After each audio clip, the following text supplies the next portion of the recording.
Have you ever wondered what it would look like if prophecy began unfolding not with thunder from the heavens, but with the silent step of a cow? One quiet morning in Jerusalem, as the sun lifted gently over the Mount of Olives, something ancient stirred. Not in the clouds, not in the sky, but in the dust. The kind of morning where nothing seems extraordinary until the extraordinary walks in. Across the hills of Jerusalem, the wail of sirens did not come from warnings of war. Instead, ancient shofars rang out, echoing from rooftops and alleyways, calling not soldiers but witnesses. Their sound was not of fear, but of fulfillment. And then through a narrow gate it appeared, a red heifer, untouched, unblemished, perfect.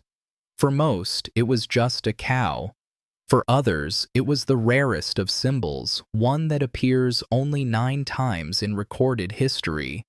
But for those who know what this creature represents, its presence on sacred soil is the beginning of the end, or the end of the beginning. According to ancient Jewish tradition, the arrival of a pure red heifer marks the threshold moment before the construction of the Third Temple in Jerusalem.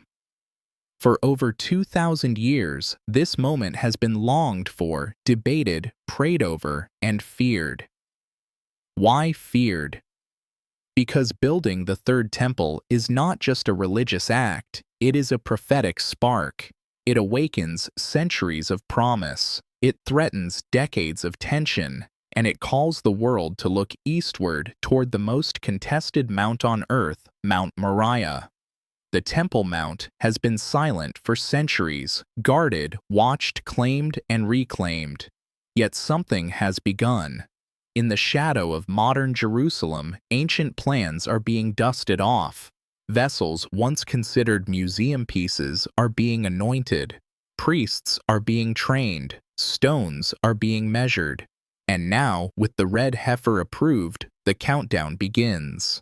But before we go deeper, ask yourself, is this just a coincidence, a religious revival, or the slow unrolling of a scroll written millennia ago? You're not just watching a documentary, you're standing at the edge of a mystery 3,000 years in the making. If you want to follow this story as it unfolds, from prophecy to preparation, from sacred blueprint to modern construction, make sure to subscribe to this channel. Before stones are laid, before trumpets sound, before fire meets altar, there must be those who remember. Not historians, not scholars, but priests. For 2 millennia, the priesthood of ancient Israel, the sons of Levi, the descendants of Aaron, have been scattered, silent, unclean. Without a temple, there were no rituals. Without rituals, no purification. And without purification, no access to the holy. But now that silence is breaking, in hidden corners of Jerusalem, young men are being trained not in modern theology, but in laws written by Moses himself. They study ancient Hebrew, memorize temple ordinances, rehearse sacrificial procedures, and even learn to walk barefoot over sacred thresholds, just as their forefathers once did. Their lineage has been genetically verified, their garments woven in accordance with Torah standards, dyed in a rare blue, once lost to time, teculate extracted from a Mediterranean snail, rediscovered only in recent decades. They are not actors. They are not tourists. They are heirs. At the center of their preparation is the Temple Institute, a modest building on a Jerusalem side street. But inside, a vault of devotion. Here, master artisans craft vessels identical to those used in the first and second temples. The menorah of pure gold, the incense altar, the silver trumpets, the ephod of the high priest. Every cubit measured. Every material biblically sourced, and most crucial of all, the red heifer raised in silence, guarded for 3 years now, declared pure. Why does this matter? Because according to Numbers 19, not a single ritual in the temple can proceed unless the priests are ritually clean. And the only thing that can cleanse them is the ashes of a flawless red heifer mixed with water from a spring sprinkled with cedarwood and hyssop. It is purification by paradox death that births holiness, fire that produces purity. Only 9 red heifers have ever met this standard in Jewish tradition, and rabbinic prophecy says the 10th will signal the days of Messiah. And so the tension rises not just in theology, but in geopolitics. Because if the priesthood is ready, if the vessels are ready, if the animal is ready, then what's left to begin? Not everything can be hidden forever. Not every preparation stays symbolic. When sacred implements move from display case to deployment, when prayers change from hope to rehearsal, the world should take notice. Because this is no longer just a story, it's becoming a moment. There comes a moment when prophecy stops being theory and becomes footsteps in the dust. In the summer of 2025, what began as whispers in synagogues and scroll rooms suddenly echoed across Jerusalem. At first, it was subtle. A temporary halt in construction near the Kidron Valley. A secure convoy not of military personnel, but of Torah scrolls and ancient oil. Then, without announcement, a marked outline was seen etched into the earth, a rectangle matching exactly the dimensions from the book of Ezekiel. Drone footage leaked by open-source analysts confirmed it excavation patterns aligned with the inner court of the Third Temple. This was no longer blueprint, it was pre-construction. And in the middle of this alignment stood the red heifer, still unblemished, still untouched, now approved. Its presence signaled what every watcher had anticipated and every skeptic feared: the foundation would be laid before the end of summer. At a nearby hill away from cameras, a group of Levitical priests rehearsed purification rites not performed in over 2,000 years. The ceremony was exact burning cedarwood hyssop scarlet wool added to the sacrifice just as commanded in Numbers 19. The ash would be gathered, the water would be stirred, and then, for the first time since the Second Temple fell, a priest could ascend the altar, not to offer a sacrifice yet, but to claim the right to restore the sacred. This is where the world began to hold its breath. Because the red heifer is not only about purification, it is about permission.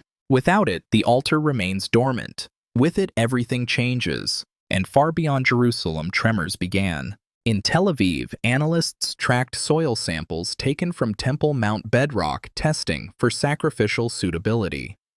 In Istanbul and Tehran, headlines warned of spiritual provocation and war by religious escalation.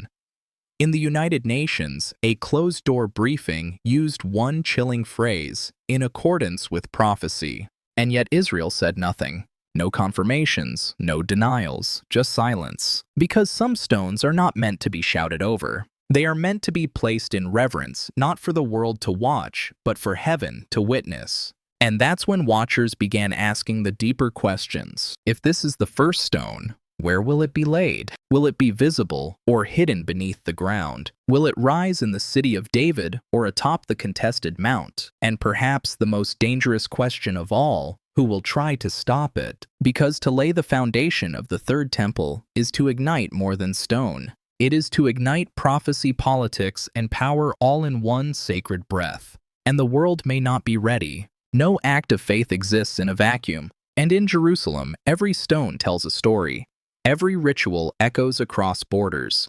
Every prophecy stirs not only heaven, but the nations.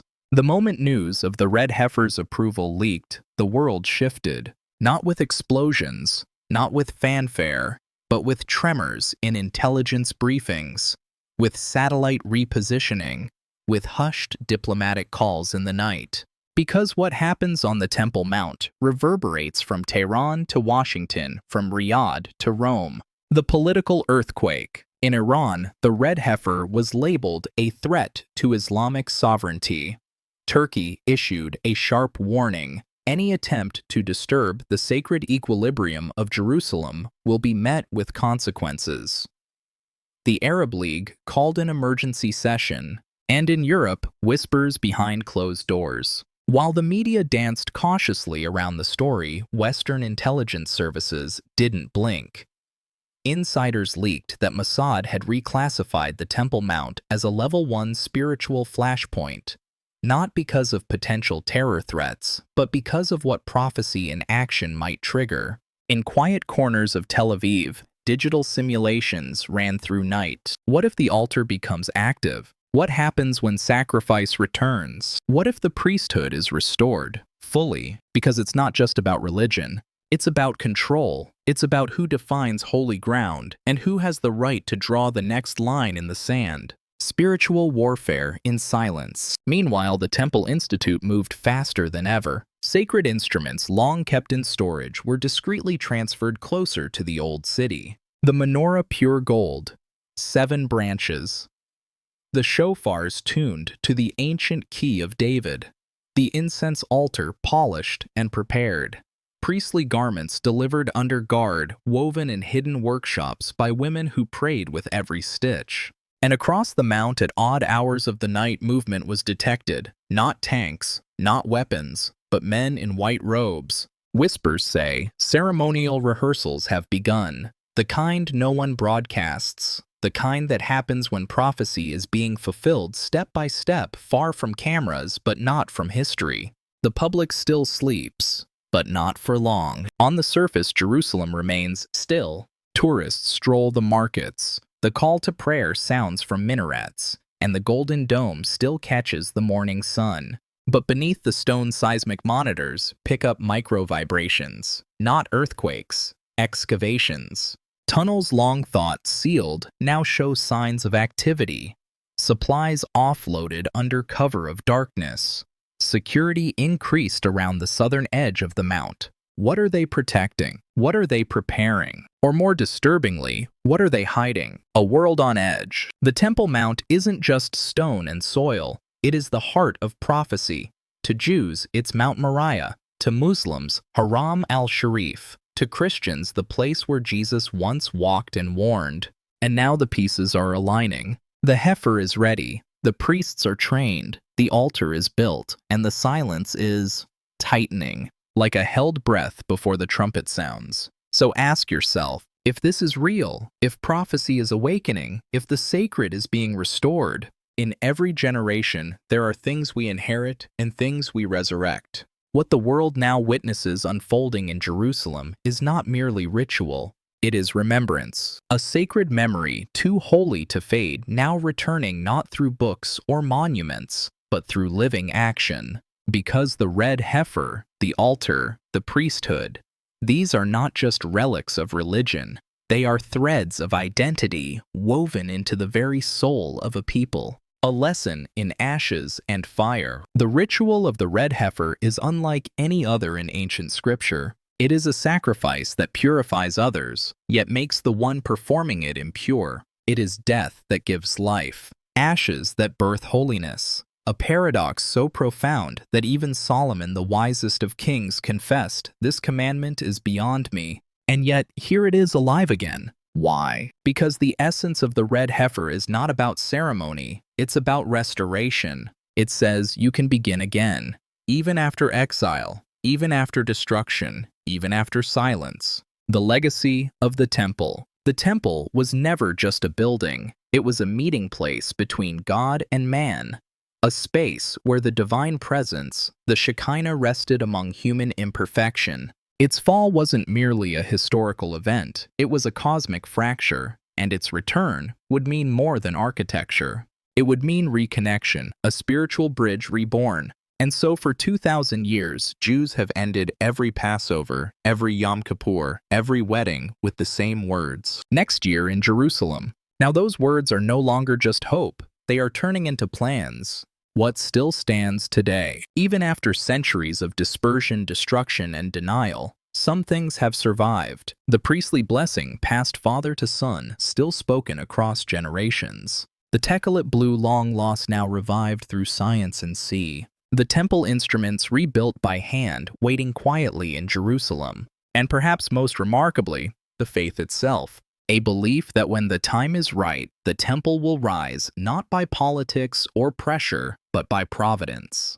A mirror to our time. In an age of AI, noise, and speed, the red heifer brings us back to something primal. A moment of silence, a spark of holiness, a ritual older than empires. It asks, Have we forgotten what it means to be clean, to be consecrated, to stand in awe of something greater than ourselves? Whether you're a believer or a skeptic, you must admit this story has outlasted kings, survived crusades, and now returns in the age of satellites and drones. Something ancient is awakening. And with it, a question. What are we restoring, stone or spirit memory or meaning? Because some temples are built with hands, and some are built in the heart. In every age, there is a threshold, a line between the world as it is and the world as it was foretold. And now Jerusalem stands at that line again. Not in flames, not in fanfare, but in a quiet, breath-held moment, the kind history rarely recognizes until it has passed.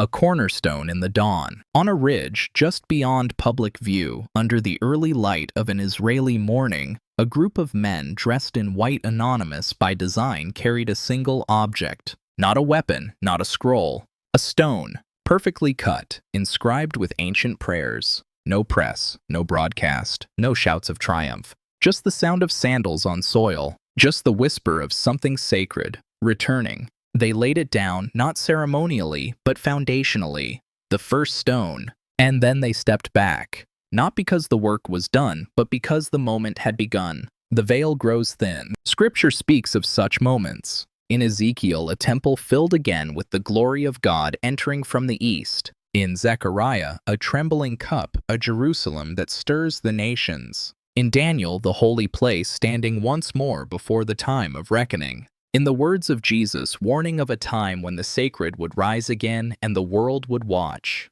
And now, that rising may have started. Piece by piece, prayer by prayer, stone by sacred stone, the divine collision. Because the temple has never just been about walls. It has always been about collision, the human and the holy, the temporal and the eternal.